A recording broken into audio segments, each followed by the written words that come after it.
talk about Star Trek Strange New Worlds, which is the show belies such a lack of understanding and knowledge of Star Trek. It's a contemporary romantic rom-com drama, light on the drama, in a Star Trek Strange New Worlds skin. Really disappointingly bad. So it starts off, we have this bit, which is totally not meant for you to watch completely off your face, right? Because it's not awesome if you're off your face. It might be. Mind you, I do like the Enterprise, but it's not enough because the actual show is garbage, right? Absolute garbage. So this is one I had hopes for because it's a T'Pring episode. The T'Pring episodes in season 1 were freaking awesome, right? They were all awesome, right? I loved every appearance of her. Not just because she's ravishingly gorgeous, which she is, right? I loved every appearance with her. She's so good. So starts off. I'm into it at the beginning, but first we have a Nurse Chapel's log, and again it's fine, whatever.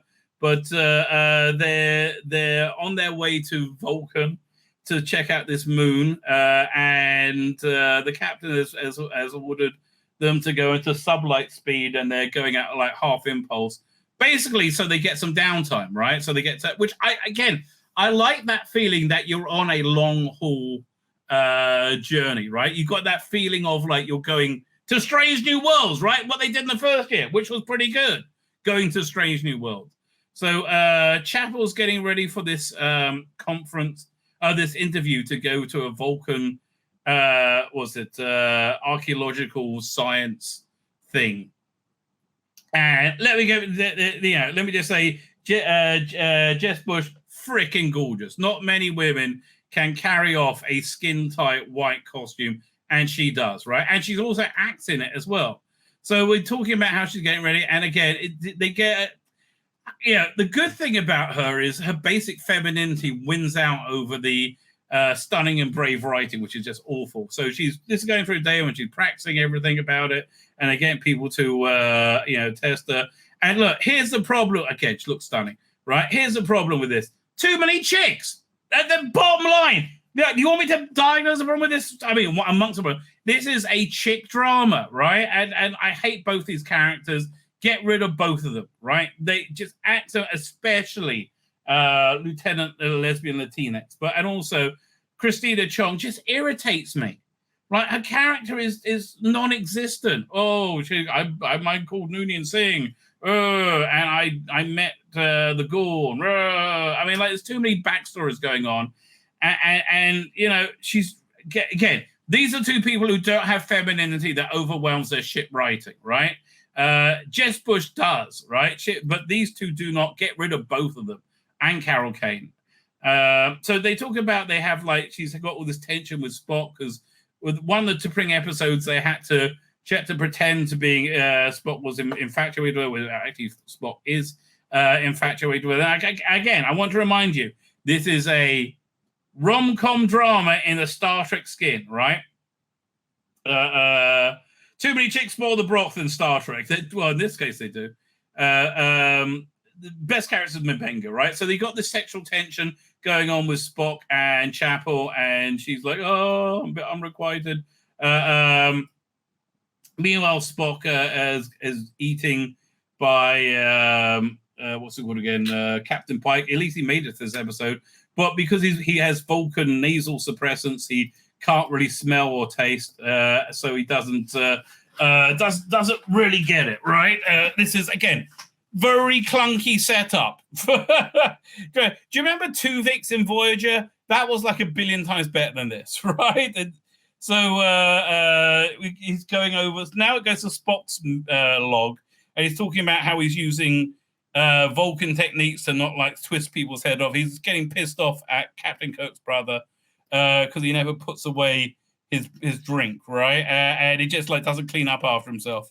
And again, here's the problem with this bloody show. Bunch of women sitting around laughing.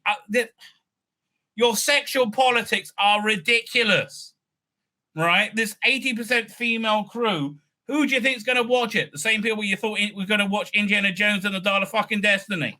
No one. Right? Now, I'll remind you, Disney's up for sale.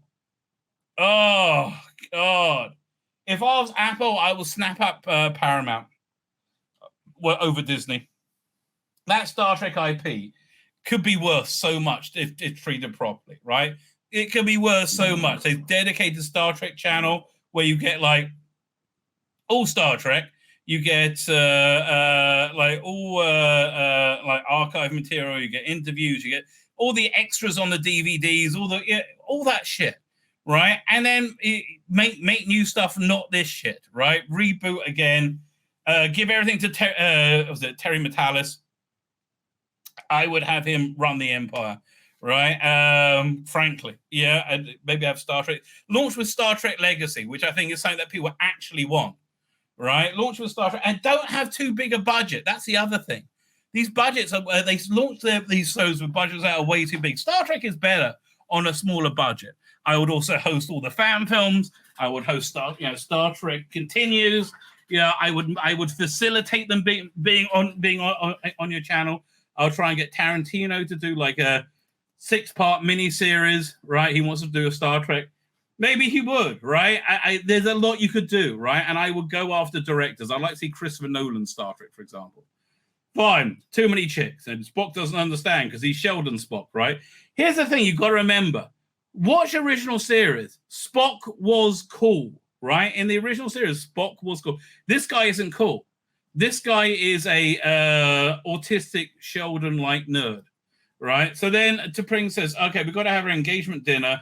And it's stupid, right? Because it's the Vulcan tradition of engagement dinner. So T'Pring's mother is a cunt that everybody hates, including her father. Everybody hates her, right? Everybody hates T'Pring's mother. And the ritual is that they come and they have dinner and they insult Spock, right? And again, they really waste. She's so great, and they really wasted her in this episode, right? Really, it just annoys the crap out of me. So anyway, so they got to do this dinner. So he's fine, going around Vulcan, and Spock was distracted. Anyway, so now he's got to go and check out the anomaly on this Vulcan moon, and she's giving a ride to Nurse Chapel. So you have all this like tension going on. And again, look, it's autistic Spock. It's Sheldon Spock. It's not Spock. It's annoying, right? So they talk for a little bit, and as they get closer to the anomaly, energy anomaly detected. It was a big white glowy thing. How did you really? You detected that all by yourself? Forward chills initiated, right? Because they're getting sucked into it. And oh no, we're going to get sucked in. Now, let me tell you, the Rabbi likes getting sucked in. He likes a lot. P.D. Richards here. Hey, P.D. Richards. Where's Scotty? He's not on it yet, right? Thank God. Keep him away. The classic Spot was so cool. He had his own fan club. Yes, he was super cool. This Spock isn't cool. Anyway, they get sucked in. Oh, and it goes all white. And then next thing you know, they're waking up. And you get the premise of the episode. They're looking at, oh, we're worried. And he's had all the Vulcan DNA taken out of him. And this is actually a good line. They genuinely made me laugh. His reaction is, what the and they cut as he's saying F, right? So yeah, so now we're in Star Trek-Eville. And again, on paper, Spock has all his Vulcan DNA extracted on the eve of him having to do a Vulcan ritual for. It's a bit, I don't know. On paper, has all his Vulcan DNA extracted. That's interesting. But then you got the French farce of he has his mother-in-law coming. Literally, his future mother-in-law that he doesn't think he's Vulcan enough, and he's not got any Vulcan DNA in him, right? So it just gets silly at that point. Fine. So Star Trek, wishy stuff. Fine. So now, Stunning and Brave Woman #1, Girl Boss 1 and Girl Boss 2 look through the shuttle to see what could have caused this thing. And they find a little circular thing. It's a calling card that tells them where to call and ask. So Uhura does that, and they get through to a... Okay, this is somebody who's never watched fucking Star Trek wrote this, obviously. A speaking entity, glowy entity in space, who says her name is Yellow, and he says, "Oh yeah, you got caught in our vortex thing, but we fixed you up. Everything's fine. No more no more communication is required." Like it basically says, "Piss off. We took care of him, right? We fixed him up because there was two conflicting DNAs. They didn't understand it, so they just made him human, right? And so they're not allowed to talk to us anymore. So now it gets annoying. So it turns out Spock is also going through like adolescence or like teenagehood, right? So he's like just an idiot kid at this point, and you see, now he's taking part in everything. So this is a really annoying scene. So do you remember like Vulcan emotions were much too strong for humans, right? Remember when back there? Yeah, forget that. Now human emotions are way better. He can't control himself. He finds bacon and he can't stop eating it. Here, we got a clip. Video file. Where is it?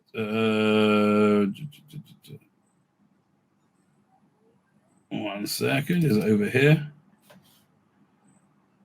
Oh, did I get rid of it? No, I'm sure it's here somewhere.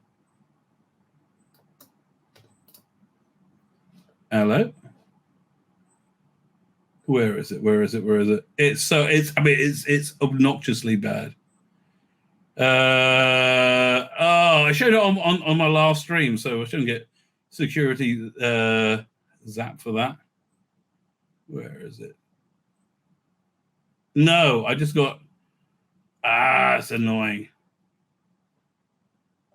Here, 1 second. Maybe we'll go over here. Hang on.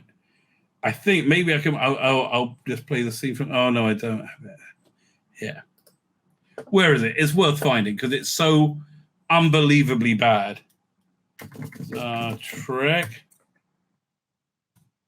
Where is it? So you see Spock completely break down and like can't control himself because of bacon. It's like, this is the best thing ever. Strange New Worlds. Where is it? There's so many bad things I'm looking at, and none of it's the right bad thing. Is this it? Hang on. I think I might have found it. No, I am. Oh, God, I just see Akiva Goldsman like smiling about it, going, "Oh, we've done such a great job." Where is it? Hang on. Because he goes nuts. He tastes bacon and he can't control himself from like just eating tons of bacon. Star Trek bacon. Is there an official Star Trek? Oh, here it is. Yeah, let me grab this. Because it's, again, look, this was worth the detour. It is so egregiously bad and so anti everything that you've ever said. Like, do you like Star Trek? Well, this might not be for you then. Oh, man. It's really genuinely awful. Here it comes.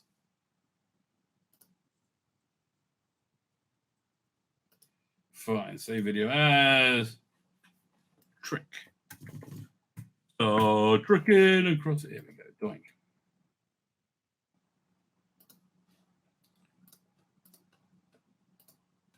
Yeah, so he soon becomes overwhelmed by human emotions. Here, so this is him trying bake. So he's like, "What's that smell?" Fascinating. Analysis of the stable vortex suggests. Oh yeah, so he gets pissed off. He doesn't clean his cup away, right? He's about to like lose it, and then he's like laughing inanely. Yeah, no, Vulcan emotions are supposed to be stronger. Yeah, so now he tries the bacon. Now he doesn't have the nasal inhibitors. This is a bit I hate the most. Smoky and salty and sweet and they played the Vulcan music over that is offensive. soft and crispy all at the same time. I must have more. Scans of the moon revealed the remains of several cultural sites. Mr. Kirk. Right, so I put it. So this is how he's like not integrating that well. Like, yeah, look, this can't. This is so not like Spock. Anyway, can't stand it. Fine. So he's human again. 2 Vixels way better, right? Way better. God, like so he nearly kills Kirk's brother for not cleaning up the thing. Anyway, so Christina Chong has a chat with him. Doesn't really say anything at all because the character is just non-existent, right? Christina Chong, meanwhile, is the greatest scientist. She's not a nurse. She's the greatest scientist ever. She's working night and day to try and work out how to reverse this. It's like, oh, but I can't work it out. I'm so stunning and brave, and I look great in this costume. You do look great in that costume, but I can't work it out. Darling, it's fine. You look great in the costume. Then she goes for an interview and forgets. And she meets like pompous Vulcan man because it's a man. Men are bad. Bad men. Bad men, bad. And he says, basically, piss off, you little girl. She's like, oh, that didn't go well. And she still looks all gorgeous. So then she meets Spock, and Spock says, oh, I'll give you a hug, and we're all friends. And again, oh, God, I hate this. Meanwhile, Spock's mother's turned up, played by, something Kirshner, who was in a very good movie called Exotica as a teenage stripper, and I remember that very well. She was also in Defiance. I used to love Defiance, even though it wasn't that great, right? It's like Snowpiercer. It's one of those shows that's not that great, but I liked it anyway. So Amanda's shown up, and oh God, I hate this! It's so stupid. So obviously, it's referencing Sitting on the Edge of Forever. He puts this on so she doesn't say. I'd like, why does he think he's wearing that? It's so stupid, it hurts me. Spock isn't stupid, right? And she's like, I can tell something's going on. And I say her boobs look very, very nicer. And she says, fine, take it off. And he's like always angry. He's like, again, he's like a teenager, right? So they're like, so then it gets really weird. So okay, Spock, we're not gonna have to go and use your human heritage to get you through this. The best thing about humans is we know how to lie. I'm going to teach you how to lie. And yes, that's what most people's expressions should be like watching this piece of crap. Meanwhile, they give Spock plastic ears. I don't. They had some reason why they couldn't genetically modify him. I can't remember what it was. She teaches him all the stuff he needs to do, and he's got to keep all his anger and emotions under control because they expect they'll be crazy. He's got to pick up this like big hot steaming pot of water to make Vulcan tea, and it's like Amanda shows, oh, you just do it by pretending it doesn't hurt. It's the stupidest thing ever, right? It's the stupidest thing ever. And then again, this is what's wrong with this fucking show. Right here, again, grilled by a bunch of women. Oh God, I can't stand it. They have to fake how to do a mind meld, and he's very bad at it. Right, he just does it badly. Meanwhile, M'Benga she's still trying to work it out, and she goes to Lieutenant Lesbian Latinx. Can you take me back to the anomaly? I think if I talk to them, we can work it out. And they're like, oh, okay, bye. This is a good-looking burger she's got. Right, that burger looks really, really nice. Anyway, so they give Spock a fake haircut and fake ears. And she meets T'Pring again. That she just turns up, and you blink and you miss it. She's freaking awesome in this. Maybe they should have her in slightly less clothes as well. I mean, like, I don't know. They had a much more unwrapped last season, so she doesn't explain it. She's like doesn't suspect anything, and he's like I can't deal with any more formalities. My mother's a cunt. And he doesn't tell her anything, and they drops her off. And then okay, so the cunt mother shows up, who's just everybody hates her. Like literally everybody hates her. Right, including her husband, and then she like just says, this is bad, this is adequate, okay. Pike's made a bunch of Vulcan food, and T'Pring's father is like, man, this is awesome, and her mother's like, no, it's not. He's like, oh, no, it's not. Meanwhile, the Stunning Brave Women go off to be Stunning Brave Women to go and talk to the anomaly again. Hi, Then they say, let's get as close as we can, and they get sucked in, right? Spock has to pretend this doesn't hurt making the traditional tea because it wouldn't hurt a Vulcan. And she said, that's not bad. Meanwhile, they're in green screen, wibbly wobbly space. Hi, green screen area, wibbly wobbly space. Can you help us? Hi, I'm blue, not yellow. So basically, they just try and talk into getting the solution. So then this is the point of it. They got to be insulted by Amanda's got to insult to Pring, and the cunt mother's got to insult Spock. And so Amanda's like, oh, you don't realize how beautiful and wonderful you are. But she tells him, Spock, saying you're a disappointment, you're a disgrace to your family, you left the Science Academy, your father's embarrassed by you, everything you do is bad, right? And so he's like, he keeps quiet, and then he goes out into a room, it's a muscular bathroom, and he like freaks like, just again, this is stupid rom-com drama with a Star Trek skin, and a bad fitting one at that doesn't recognize. It doesn't even follow Star Trek bloody law, right? So, oh God, I hate this so much. I really do. So it's like, oh, I've got to calm down. And then he hears that that she's off trying to find a cure. So they're like, what is this thing called friendship, human? Right? Where she's like, while you were entering the anomaly last time, Spock moved all the shields away from him to protect you. What? We don't understand. Explain this to me. He said, well, we're just good friends. And she said, but very important to me. So finally, I guess they took her into it. So Pring's like saying, oh, you've done very well. And they said, Spock, truly you've done excellently with this whole thing. Even the cunt mother said, you did great. You've managed to suppress your human side. I didn't think it was possible, but your Vulcan side won through. And so Spock at that point loses, said, well, may will interest you to know that it wasn't a Vulcan that did your, again, so fucking stupid. It's so, oh God.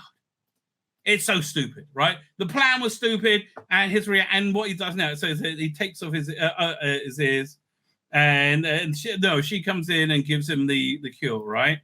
And he's like, yeah, I'm happy to see you. He says, his ears are going to grow back in a couple of hours. So he says, well, actually, I was a human all along. Nah, kiss. And he takes his ears off, and she's like, wait a minute, you lied to me too? Like, yes, he did. Just everything about this is stupid. So T'Pring's like, yeah, listen, you lied to me, you cunt. I think we're going to take a break. And she's going right into the arms of Zon. You know that, right into the arms of Zon. And she's gorgeous. And she's like, no, fuck off. And so she leaves. Meanwhile, the stuck-up guy, Vulcan guy, said, well, of course you couldn't join us. You're a silly little girl. I said, well, really? I met an ancient entity and did ancient medicine. They taught me today. I said, what? Tell me more. And she's like, piss off. I'm too good for you. And off she goes. So Spock and him have a drink at the end. Amanda goes home. And eventually he meets up with Nurse Chapel. And they say, well, we've taken a break from T'Pring. And suddenly, they're fucking each other. Now, something I don't like about Nurse Chapel is how she's very promiscuous, right? Very into many sexual lovers. Now, I like the fantasy of it, but, I don't think it's very, very... Again, none of this reflects the society that's making it, right? Why is there an 80% female ship, right? They just don't explain that, and it's stupid. And it is 80% female. Just why? Just explain that one, but no, they won't, because that's totally normal.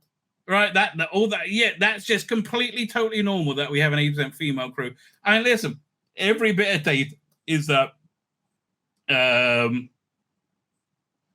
every bit of data is the more freedom and choice women have, the more they go away from STEM subjects.